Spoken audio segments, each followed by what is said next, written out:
was asked to talk about glomerular disorders, so we're going to divide this lecture into nephrotic syndrome and glomerulonephritis. On this title page, this sort of thing will not be on your boards, but this is the image that we look at when we're looking at a renal biopsy. So this is considered light microscopy, and this looks like a relatively normal looking glomerulus.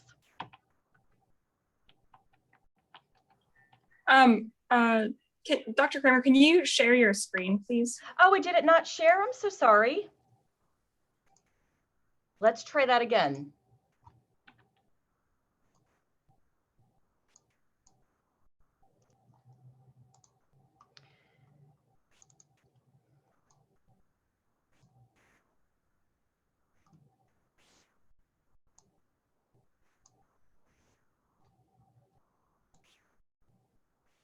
Sorry, hold on. I have all these little things open on here.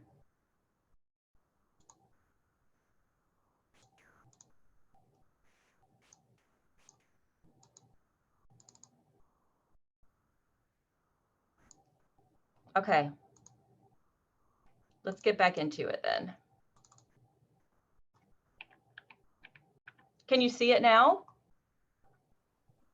Yes, I think it's loading from you pulling it up, but I can see your screen now. Thank you. You can see my screen, perfect. So I'll make it bigger too here. Okay, can you see that okay? No, I think it's on like the other monitor essentially. So can you drag it over one direction or the other? I have only one monitor pulled up, so I don't. It's treating like the shared screen as another monitor sometimes. Okay. So we see, all I see is your USB drive and everything that's on it. Okay, my email's not pulled up. Okay. Okay, I think. You had it up earlier. I think you just have to drag it off your screen, Dr. Kramer. So like, I think it's going to look like it's not on your screen anymore, but when you drag it off your screen, it will come onto our screen. Maybe. That's what it used to do in the lecture room. Okay, I don't even know how to drag it off my screen. I'm so sorry. Let me end it. And yeah, that's so weird because it was just there. Let me just start over. And you still can't see this, right? No, we see your lovely face. Okay. My frustrated face. Shoot. So if you open up the PowerPoint and then if you open up the PowerPoint and then go back in and hit that share screen button in Zoom, it should just pull it up. Okay. So my okay. So yep. Go back.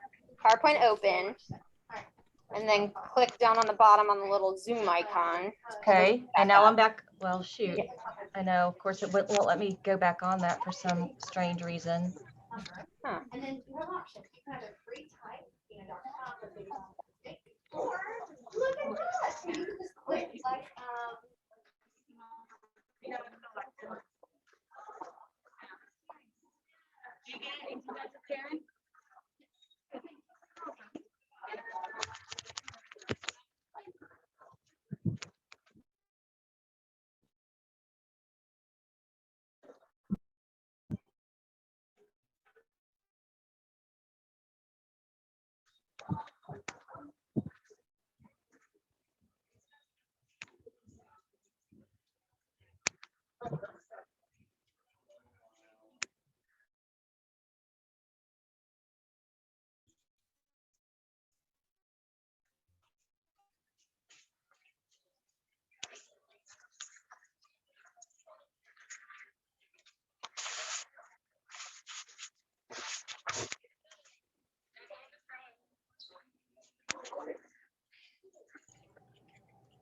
Okay, I came back out and in again just to see if that does something. Okay. Did that do anything? Yes, your PowerPoint is up now. Perfect. Okay, can you see that now? Yes, it's perfect. Awesome. Okay. All right, so we will start with nephrotic syndrome. This is a very typical presentation of a patient that we would see. A 3-year-old female with bilateral periorbital edema. It's worse upon awakening and seems to improve throughout the day. And in fact, by the time she gets to her pediatrician's office, it's often resolved. She has normal vital signs. Her blood pressure is perfect. She has no gross hematuria. She does not have a urine checked initially. She was given Zyrtec for a diagnosis of allergies. Several days later, her mother noticed that her edema has worsened and now involves her abdomen and her lower extremities. Then a urine is checked at that time and it shows 3+ protein. And we'll get back to these cases at the end.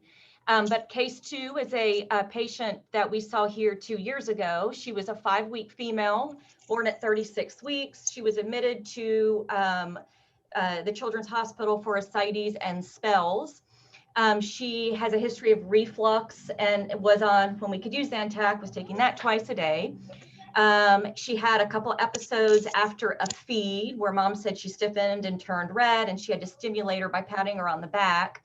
She was taken to her pediatrician's office, where at that point it was thought the spells were related to reflux. So they switched her Zantac to Nexium and switched her formula to Nutramigen.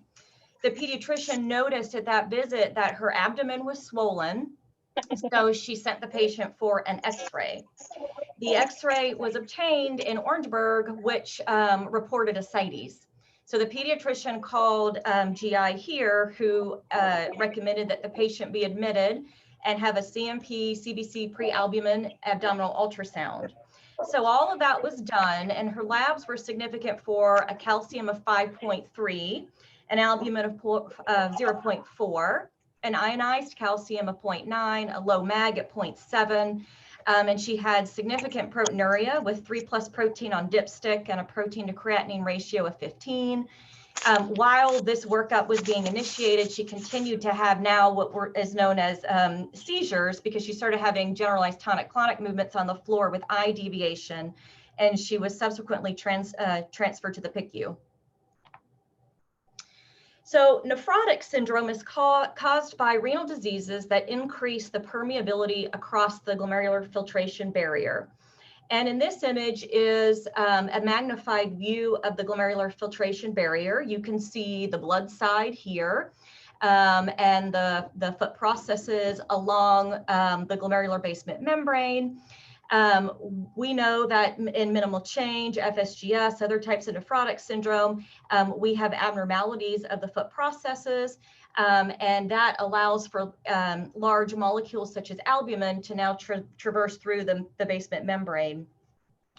Most importantly about nephrotic syndrome, because I know as a resident, there's always confusion between nephrotic, nephritic, but nephrotic, 3 clinical features typically only, and this is what will probably be asked on the board. So proteinuria, low albumin, and edema. You really just need those 3. Yes, you can check their cholesterol. Yes, it will be elevated, but you really only need those 3 for diagnoses. So when we talk about nephrotic syndrome developing in the first month of life, that will not be minimal change disease. If you develop nephrotic syndrome as an infant in the first 3 months of life, that is congenital nephrotic syndrome. Congenital nephrotic syndrome is one of the most difficult disorders that we take care of. These are typically from mutations in proteins that encode the glomerular basement membrane. So these are inherited disorders, both of which are recessive. Yes, we'll get to another slide that talks about infections in this age group. Torch infections can present as congenital nephrotic syndrome. Most commonly, it is going to be a genetic disorder. Then when you move to the 3-month to 12-month age group, and you have a patient with nephrotic syndrome, you really have to look again for other genetic abnormalities. I don't know if any of these will probably be asked, on a board exam, but, they may want you to know the difference, obviously, between a 6-month-old presenting with nephrotic syndrome and a 6-year-old presenting with nephrotic syndrome. But these are the most well-known, most common genetic disorders when you present with 3 to 12 months with nephrotic syndrome. So I just put up this slide again showing the basement membrane so we can see that there are a lot of proteins involved in the structure of the basement membrane. So for example, kids with congenital nephrotic syndrome type 1 have no nephrin because of their genetic mutation. So we think about kids with congenital nephrotic syndrome as having a massive protein leak in their basement membrane, which is why they present so early, versus kids, for example, with minimal change disease, where they might have a smaller leak of protein in their basement membrane. But Potocin, and again, all of these other proteins, if mutated, can cause those syndromes we just talked about in early nephrotic syndrome. So most commonly in pediatrics, we see nephrotic syndrome presenting over the age of 12 months. And the disorders you need to know about, really minimal change and focal segmental glomerulosclerosis, or FSGS, are most common.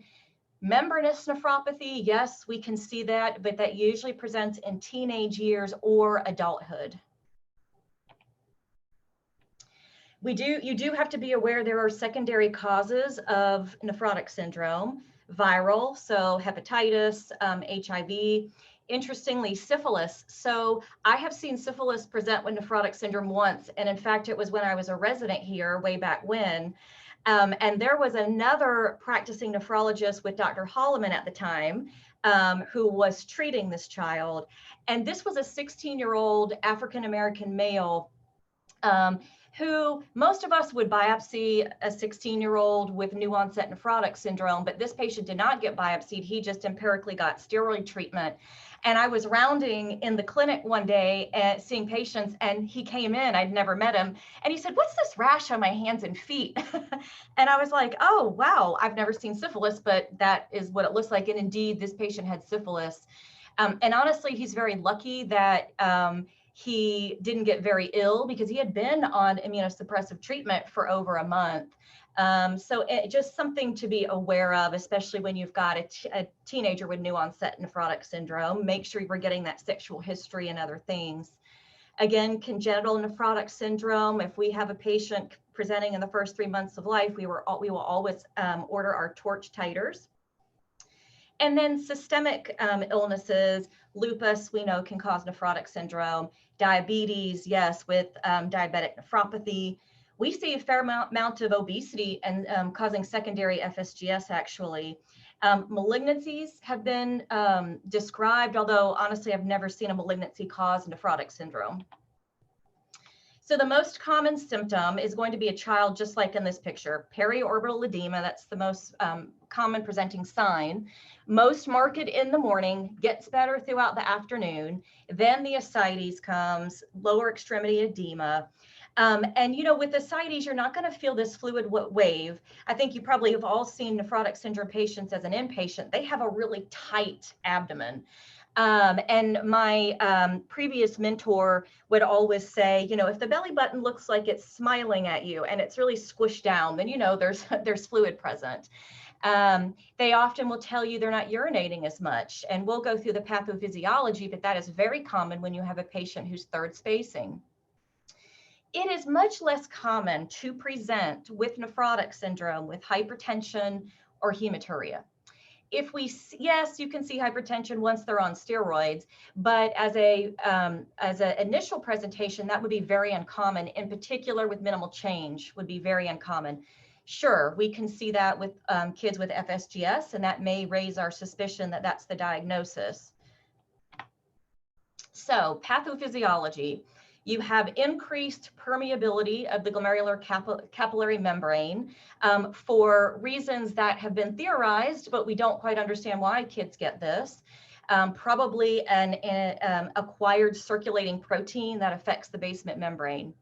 Anyway, that leads to proteinuria, low albumin. When you have low albumin, you have low oncotic pressure. That leads to third spacing, or the transudation of fluid from the intravascular space to the extravascular space. That leads to edema. That also leads to low intravascular volume. When you have low intravascular volume, the body natural response is to increase antidiuretic hormone. So it starts reabsorbing all the water that it can, and that's why a lot of these kids experience low urine output.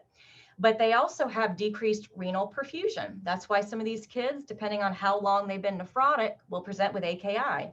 And what happens when you have decreased renal perfusion, you activate the renin-angiotensin system, and you get increased tubular reabsorption of sodium water, and that further increases your edema. Also remember that we have increased hepatic protein synthesis, including lipoproteins that lead to hyperlipidemia. So your lab analysis, you're going to see in your urine dipstick 2+ or greater protein, a protein to creatinine ratio of 2 or greater. Again, you may see microscopic hematuria, but that's going to be rare with minimal change disease. Low albumin, less than 3, typically it's less than 2.5. Low total calcium, because remember, calcium binds to albumin, but you should have a normal ionized calcium. A CBC will show elevated hemoglobin, which is because of all that hemoconcentration, and an elevated cholesterol. So I just put up this slide. This is very typical of what a patient presenting with nephrotic syndrome, the sort of labs that they would have. So you see normal creatinine, low albumin, low calcium, but ionized is normal, and a low sodium. Well, why do they have a low sodium? Well, it's that what we already talked about, that syndrome of appropriate ADH secretion. So you have low intravascular volume because you don't have the oncotic pressure, and now the body is producing lots of ADH to reabsorb all of the water in the collecting duct. And so that leads to, even though your total body overloaded, you're still holding on to water. So that leads to hyponatremia. And this will absolutely resolve if you give the patient albumin to restore that intravascular volume, and then Lasix obviously to help them get rid of the fluid. The treatment is a low sodium diet. For patients 12 months to 12 years, we will empirically start prednisone if they don't have any other risk factors that make us think it could be something other than minimal change. So we'll do 2 milligrams per kilo of prednisone for 6 weeks daily, and then we'll go every other day to for 6 weeks. Nearly all cases of minimal change will respond to steroids within a month. And we define steroid resistance if they don't have a response in a month. Patients who are steroid dependent, meaning every time you wean the steroids, it comes back within 2 weeks, or frequent relapsers, meaning they have more than 3 relapses in a year, they require steroid sparing therapy like tacrolimus or Prograf, cyclosporin, and rituximab. Who do we biopsy? So patients 12 months to 12 years who respond to steroids do not require renal biopsies. We may biopsy steroid dependent or frequently relapsing patients if we want to escalate our therapy with other immunosuppressive agents. We definitely biopsy anybody without a steroid response after 4 weeks. It is recommended, and where I trained, we biopsied everybody over the age of 12, or anybody that you think is not minimal change. So they're presenting with severe hypertension and hematuria. There is nephrotic syndrome genetic testing for treatment-resistant patients. So that means patients who don't respond to prednisone or anything else that we give. So the treatment, as you all have probably seen, because I feel like we've done this a lot more in the last couple of years, we give them albumin and Lasix plus or minus metolazone, which is another very potent, very effective loop diuretic that's oral. And we give it really for symptomatic edema. So if you have a patient coming in and they're saying, oh, you know, the last couple months ago, the patient came and she said, Mom says she's just crying at night because she can't sleep. You know, she can't open her eyes in the morning. Sure, yes, to give that patient relief, we can offer them diuresis. It's pretty well tolerated, but we have to do it very slowly and we have to watch their blood pressure. So I usually will do 0.5 to 1 gram per kilo, followed by 1 milligram per kilo of Lasix. You probably noticed that we give it very slowly. I give over 4 hours because if you give albumin too quickly, you can precipitate hypertension because now you're acutely raising intravascular pressure. You can also cause pulmonary capillary fluid shifts. So they'll tell you my chest is hurting, and that's all that fluid that's in there. You might precipitate pulmonary edema. You know, remember in the PICU, they'll give 25% albumin pretty quickly, maybe over an hour or 30 minutes. But that's different because those patients also have low intravascular volume, but their total body water down. So they have low blood pressure and other things, which is why you're fine to give it quickly. But in our patients, it's a little bit different. You always have to watch for hypertension. I'll tell you, we had a case a couple years ago where we really wanted to get the patient's blood pressure better before we started albumin. And I think that's very reasonable, especially if they have severe hypertension. So the patient got isradipine, got a blood pressure check an hour later, blood pressure was great, started albumin, but they never checked his blood pressure again. And he started seizing at about 4 hours after isradipine because he had severe hypertension. I think, you know, as y'all know, isradipine is like clockwork. It'll wear off in 4 hours. I've found the nurses have done a really good job in, you know, patients that get isradipine or get albumin, they really do frequent blood pressure checks, which is important. Do remember, and this could be on the boards as well, if a patient has nephrotic syndrome, they're in relapse, they're dehydrated. Let's say they've been vomiting, and remember, they're at really higher risk of dehydration because they're already intravascular volume down. So if they come in vomiting, they're dehydrated, the answer on the test is going to be give them a 5% albumin bolus and not saline, only because the saline, they're going to third space even more. So what are the complications of nephrotic syndrome? Infection. Most common infections are peritonitis, cellulitis, sepsis. The most common organism is pneumococcus. And this is multifactorial due to some functional abnormalities in the immune system. They have low IgG because they're urinating it out. They have impaired opsonization. Remember, that's when the bacteria needs the antibody to target it for phagocytosis and have it cleared. So any organism that needs opsonization and IgG are more likely to be a problem in nephrotic syndrome like pneumococcus. And of course, drug-induced immunosuppression. Do not forget that these kids do need Pneumovax 23. It's outlined in the Red Book. Even if they've only had one episode of nephrotic syndrome and got steroids and did better, that is still recommended for these kids once they are off immunosuppression. Peritonitis, most common infection, occurs in patients with relapses and often those that also have ascites. They'll come in with fever, abdominal pain, leukocytosis. You know, a lot of our kids in relapse with ascites will say their tummy hurts, but this is different. This is very painful. And this is almost like a surgical abdomen, kind of when you put your hands on them. They might not have a fever because they're on immunosuppressive meds. But if we suspect peritonitis, then we really should schedule with IR paracentesis to get a cell count and know what we're growing. Obviously, if these kids come in the middle of the night, then we just empirically treat them with broad spectrum antibiotics, knowing that pneumococcus is the most common. Thrombosis. In fact, we had a patient last year that had cerebral venous thrombosis. First time I've actually ever seen it, although we know it's a complication. Any child with a central line, usually we don't need them, but they have to be anticoagulated. It's very important to remember renal vein thrombosis in any child with nephrotic syndrome and gross hematuria. This actually came up 2 weeks ago, I guess, when we had a nephrotic in, and she had red urine. And we, you know, they don't do Dopplers here, so they do those vascular studies. But I remember looking at the order and it just said rule out renal artery stenosis, which it should be renal vein thrombosis. But it's important to note because actually when I called down to the vascular lab, they said, oh yeah, you got to tell us which one we're looking for, because apparently the artery study and the vein study for them are different. Anyway, just to make note of that, but just something to remember if you've got gross hematuria. And again, risk factors for thrombosis: volume depletion, increased blood viscosity, thrombocytosis. They kind of have that as an acute phase reactant in nephrotic syndrome. They also have decreased coagulation inhibitors. So they have low antithrombin 3, low protein C, low protein S, and they also have hyperlipidemia. The other interesting thing to make note of on this little guy that had this cerebral venous thrombosis, he was being treated with Lovenox. Remember, how does Lovenox work? It increases antithrombin 3. When your antithrombin 3 is undetectable, it's really hard to get therapeutic levels. So for some kids, if we have to use it, we actually have to give AT3 infusions in order for them to be on Lovenox. So back to case 1.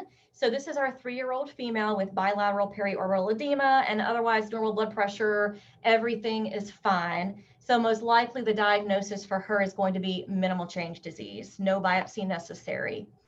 Again, minimal change is the most common cause of nephrotic syndrome in children. I had my previous division director used to say, and this is now what I tell families, it's one of the most common things that a nephrologist will take care of, but it's also one of the most frustrating things because we don't know why kids get it, or we can't predict how often they'll relapse. And it's really frustrating for the families. Typical between 1 to 6 years. It occurs a little bit more in males than females, interestingly. Most patients with minimal change disease who respond to prednisone have excellent outcomes and maintain completely normal kidney function. 85% of patients will resolve around puberty, even if they have a frequently relapsing course. They just have to make it through until around puberty when maybe we can peel off immunosuppression. 15% we know will continue to relapse into adulthood. There's a really good website created by actually a mother of a child with FSGS called nephcure.org that allows parents to connect to each other and give some more information. So I really like that website, and that's usually what I give out to families with children with nephrotic syndrome.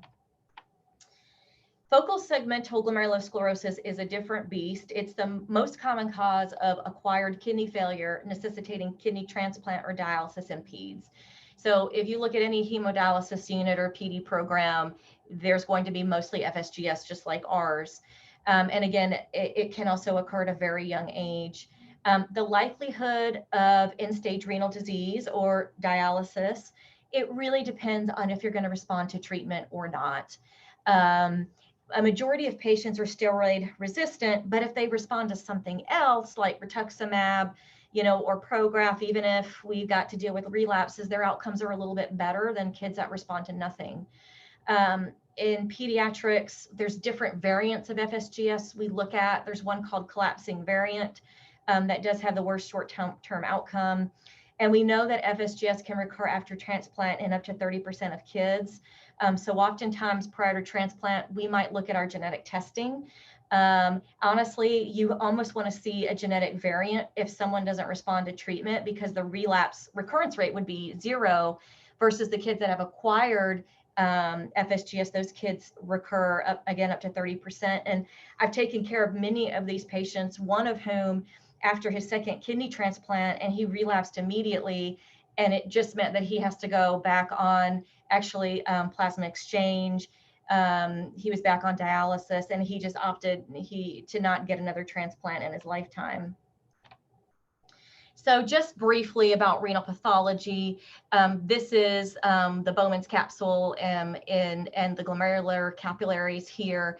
And what you see on light microscopy is an area of sclerosis. So that's all we have to see to diagnose FSGS. So back to our next patient. So remember this 5-week-old that had the spells. Now we got labs, and this was not reflux. She was actually having seizures because of hypocalcemia, and again, those labs are diagnostic of congenital nephrotic syndrome. She subsequently went on to have genetic testing. Her torch titers were negative, but she had classic type 1, which is a nephron mutation here. And remember, like I said, congenital nephrotic syndrome, it's like they have a massive hole in their basement membrane. They have very early onset edema, malnutrition, lots of massive protein losses. And the reason actually she had hypocalcemia was because of severe vitamin D deficiency, because she lost vitamin D binding protein. And once we gave her vitamin D back, everything got better. Of course, we gave her mag. Her magnesium was low. We couldn't correct her calcium without it. And then she was also hypothyroid because of thyroid binding globulin loss as well. almost all these kids require nephrectomy in the first few months of life. So they usually are in the hospital very early on. Many of them stay in the hospital to get them to grow with albumin and Lasix diuresis. And once you get nephrectomies, they go on PD until it's time for them to have a transplant. Unfortunately, in that little girl's case, we took care of her for a while. She had nephrectomies here. She actually moved and was on PD at another center. But over the course of 8 months, apparently she had severe hypertension and heart failure and ended up passing away, even though, fortunately, she seemed to have gotten through the most difficult part of the congenital nephrotic syndrome process with nephrectomies and, getting her on PD. But okay, any questions about nephrotic syndrome before I move on? I know I talk fast. Okay, so next section, glomerulonephritis. So this is a case we had as well, a 2-year-old male with gross hematuria. The mom had picked him up from daycare. When she got home, looked in his diaper, and it looked like there was blood there. And again, 2-year-old would be a little old to have even a brick dust type of picture. She called her PCP. She went in late that afternoon into the office. They couldn't get a urine. The PCP called me and I said, well, go check a blood pressure, because that's how I know if this is something significant that we need to take care of now, or is this something that we can send him to the lab tomorrow for.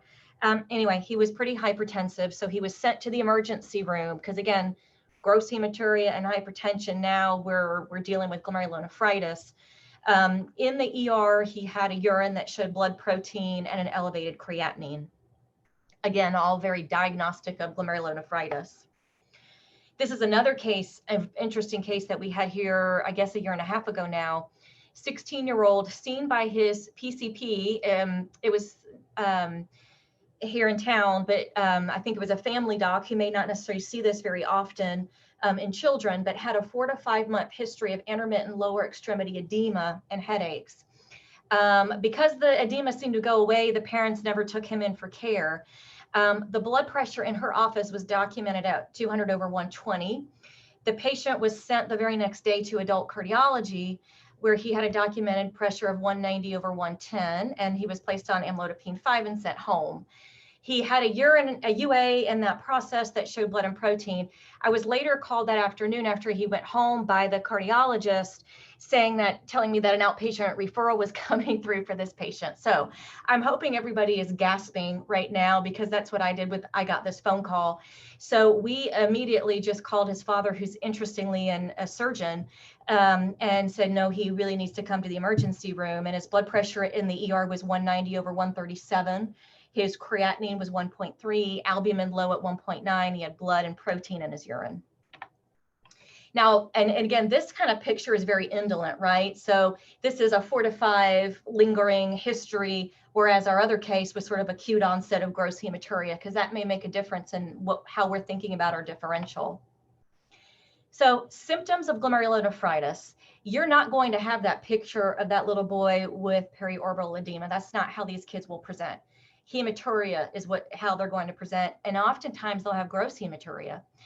So their urine can be tea colored. It also can be red. So it may not always be tea colored, but a lot of times it'll swap between brown, red, high blood pressure, abnormal renal function.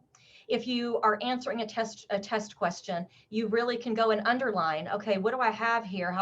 Is this nephrotic or nephritic? Because if you've got these 3, it's nephritic. Yes, they can have proteinuria, but it is typically less than nephrotic syndrome. Although you saw in this other case, this kid had a low albumin. Yes, they can have edema, but it's not going to be significant. They're not going to present with periorbital and ascites. It might be lower extremity edema. Here's our etiology. So post-infectious, IgA nephropathy, Alport, lupus, and then some of our other chronic renal diseases, MPGN, C3 glomerulopathy, small vessel vasculitis like HSP, granulomatosis with polyangiitis, which used to be known as Wegener's, Sturge-Strauss, I've never seen, anti-GBM antibody disease, I've never seen.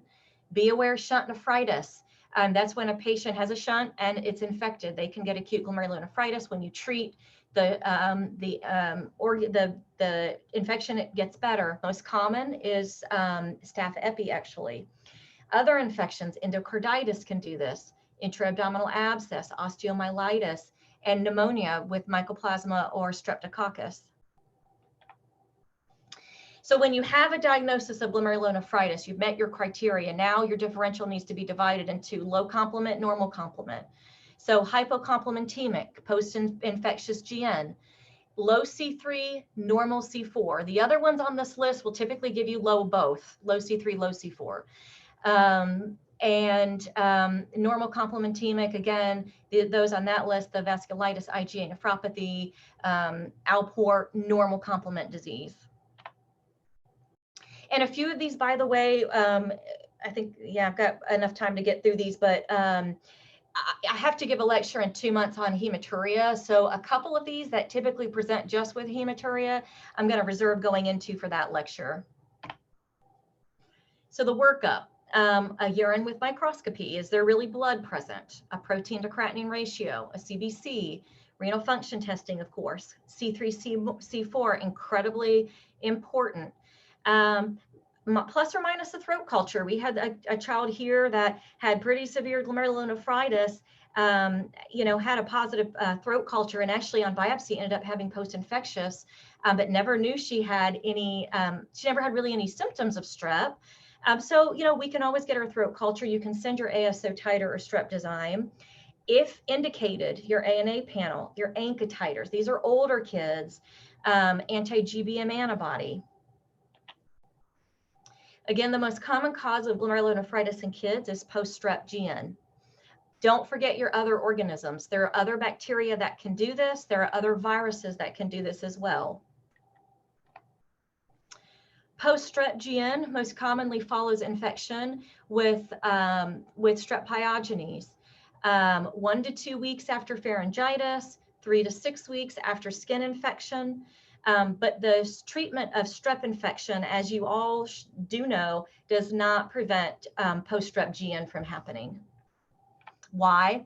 Because post-strep or post-infectious GN results from an antigen antibody reactivity that's actually happening in the host already, independent of antibiotics. So if you have a nephrogenic strain, some antigen with an affinity to the basement membrane, what's happening is you got that antigen antibody immune complex that now gets deposited in the basement membrane and causes a bunch of inflammation. On biopsy, this is what we're looking for: hump-like subepithelial immune complex deposits, these big clumps here stuck on Bowman's capsule. That's diagnostic of post-infectious. In post-infectious GN, the presenting sign is typically going to be gross hematuria. That's going to bring them to medical attention. They might have mild edema as well.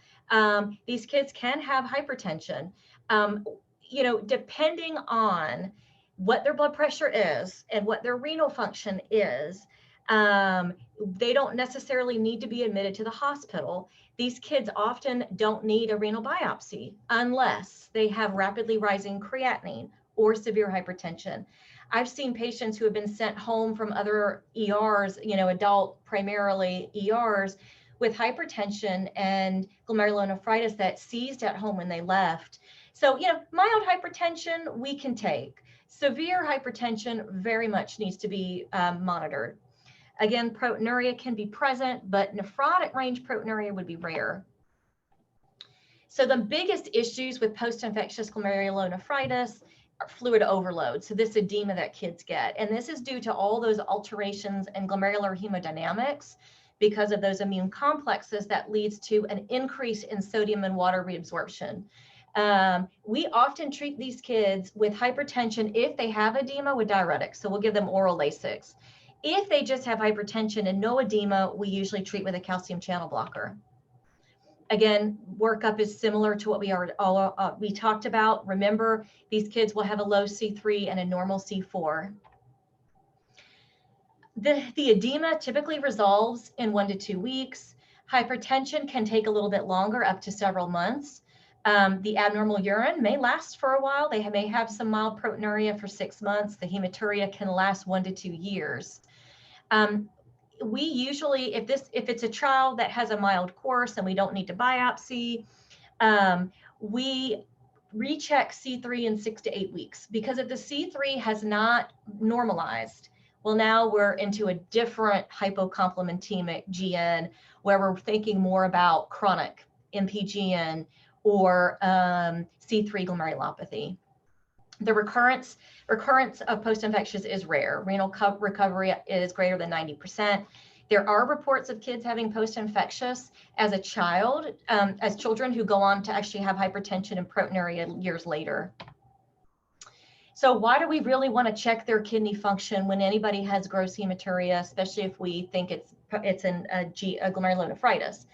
It's because we don't want to miss a rapidly rising creatinine, which is indicative of rapidly progressive glomerulonephritis.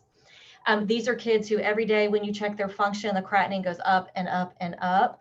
And typically what we see on biopsy, this is sort of what we saw with an HSP admission we had last month, are crescents around their glomerulus. So this is the glomerulus here. These are all the inflammatory cells around it. That's the crescent.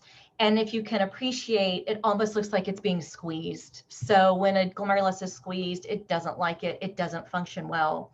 This would be a medical emergency with a rapidly rising creatinine, because if you don't do anything and don't treat and don't biopsy, they can actually very quickly progress to end-stage renal disease.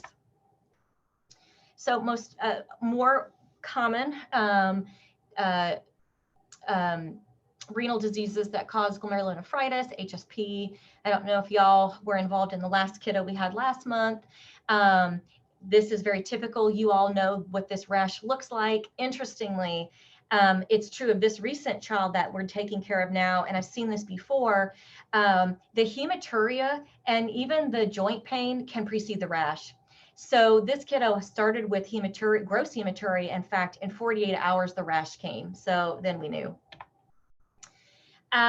The precise etiology of HSP is unknown, but we think there is an abnormality of the IgA1 molecule, which comes out during viral infections, of course. When you check serum of patients with HSP, you see this abnormal IgA. And, you know, it's very similar pathology actually to IgA nephropathy, which we'll get more into when we do our hematuria lecture. So renal involvement is the most serious long-term complication of HSP. Renal manifestations are anywhere from 20 to 60%. Isolated microscopic hematuria is going to be most common, but you have the spectrum. You can even have kids that have very severe acute glomerulonephritis. Again, 80% of kids have isolated hematuria, 20% have glomerulonephritis or nephrotic syndrome, and 5% actually will go on to have end-stage renal disease. The kids we really want to see are the kids that start with proteinuria, because we don't want to miss, any nephritis or nephrotic syndrome needs a renal biopsy, any significant proteinuria or abnormal renal function. So the renal manifestations usually develop early, with 85% occurring by 4 weeks and 97% occurring by 6 months. The recommendations at this point are screening the urine every 1 to 2 weeks for the first month, and then monthly for 3 months. And if the urine's negative at month 3, then look again at 6 months. If you have no urine abnormalities at 6 months, then no further workup needs to continue. Again, if they just have blood, that's fine, but the ones that really need to be referred to nephrology are the ones that start having proteinuria. So moving quickly to lupus nephritis. This is, again, an immune complex mediated disorder with your anti-dsDNA antibody. Their lupus nephritis, as you all know, can vary from asymptomatic microscopic hematuria to rapidly progressive glomerulonephritis with those crescents. Most renal abnormalities emerge soon after diagnosis, so that's why a lot of the kids will get a biopsy immediately in the hospital after diagnosis. Why? Because the renal biopsy is really indicated with any child with significant renal involvement, protein in the urine, abnormal renal function, but the stage of nephritis helps to guide treatment for the rheumatologist. So the treatment is guided by the histologic subtype and the degree of activity and chronicity on the renal biopsy. Class 1, we never see on renal biopsy because they don't have significant findings. Really, the same goes for class 2. Most commonly, we see class 3, 4, and 5. Class 4 is the most severe. Interestingly, class 5 usually presents as nephrotic syndrome. There is a class 6, and those are kids with a kidney that is totally fibrosed. Those kids are usually nearing dialysis. Those kids have terrible renal function, and those kids usually don't get immunosuppression only because immunosuppression would not reverse fibrosis on the kidney. I also wanted to briefly mention these other more chronic types of glomerulonephritis that you might see in older children. It may not be on your test, but some of, you really those still need to know about the ones that are low complement and normal complement. So MPGN, or membranoproliferative glomerulonephritis, we see it in autoimmune infections, autoimmune disorders, infections, they have low complement. C3 glomerulopathy is a dysregulation of the complement pathway. Usually it's an inherited disorder. Again, it's a hypocomplementemic type of glomerulonephritis, and these patients usually get kidney biopsies. Anybody with low complement, and again, unless you're thinking of post-infectious, where those kids have low C3, normal C4. These kids have low both. You don't want to forget about your ANCA-positive glomerulonephritis, because these are also medical emergencies, and you have to treat these patients very quickly. Granulomatosis with polyangiitis used to be known as Wegener's. We had a kiddo here, I think right before I came here, must have been 4 years ago now. Interestingly, this is much more common in North Carolina for whatever reason, this part of the country. But that kiddo presented with hemoptysis, and he actually got admitted to McLeod, and they diagnosed him with pneumonia. He got here, he was very, very sick. He got emergent plasma exchange. He went on to have renal failure and was on dialysis, and now has been transplanted. Scherg-Strauss, they have a history of asthma. I've never personally seen Scherg-Strauss. Microscopic polyangiitis, again, your ANCA will be positive. That's really the only thing that's going to tell you, besides the biopsy, that that's what this is. Antiglomerular basement membrane disease, again, very rare. I've never seen it, but these patients will also present with hemoptysis. And again, in your workup of these kids with glomerulonephritis, we may ask you to send that anti-GBM antibody. So back to our GN cases. So the first was that 2-year-old that had gross hematuria and hypertension, elevated creatinine. This child got admitted, and on admission, it was noted that he developed a red rash on his hands and feet. So he was actually, oh, and I didn't mention, his C3 came back low and his C4 was normal. So with the rash on his hands and feet, he was actually diagnosed with Coxsackie, which in that slide, you'll see that that is one of the viruses that can cause post-infectious. He ended up getting a biopsy only because his creatinine kept rising. And he did require immunosuppression with steroids. If he were admitted and his creatinine was stable or started to improve, we would not have needed to biopsy him. The next case, which hopefully should have made you a little bit alarmed in this kiddo that kind of got bounced around with severe hypertension, please recognize a blood pressure of 200 over 100 is a medical emergency, and this patient needed to go to the emergency room.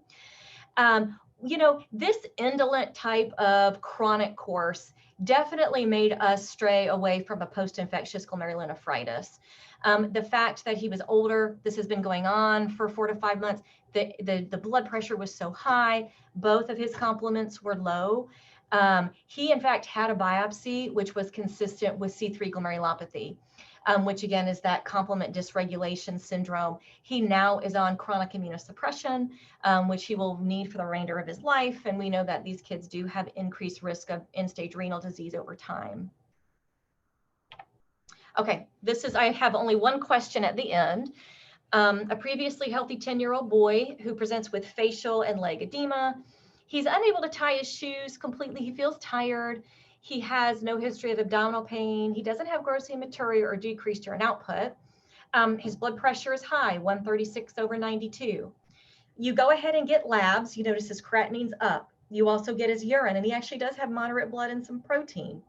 So even if, you know, I don't want anybody to ever get confused about nephrotic. Nephrotic honestly doesn't necessarily matter. Yeah, his albumin's a little bit low, but when he has high blood pressure, elevated creatinine and blood in his urine, this is glomerulonephritis, okay? Then we have the other piece of information where both his complements are low. So you might not remember anything about the specifics of the disorders listed as the answers, but that's enough in the stem of the question to give you the answer. So is this post-infectious GN? No, because his C4 is normal. Is this focal segmental glomerulosclerosis? No, because this is glomerulonephritis. This isn't nephrotic syndrome, and his complements are low. Nephrotic syndrome has normal complements. Is this IgA nephropathy? IgA nephropathy can cause GN, but remember, it's a normal complementemic glomerulonephritis. That's not it.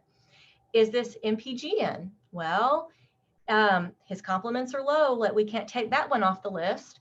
Membranous nephropathy. That's on the list. That's on the list for nephrotic syndrome. So this is not nephrotic syndrome. This is glomerulonephritis. And his complements are low, so it would not be E. So the correct answer is actually D. Okay.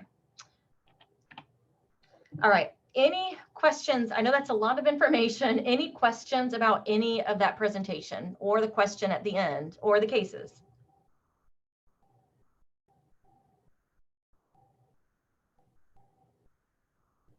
Okay.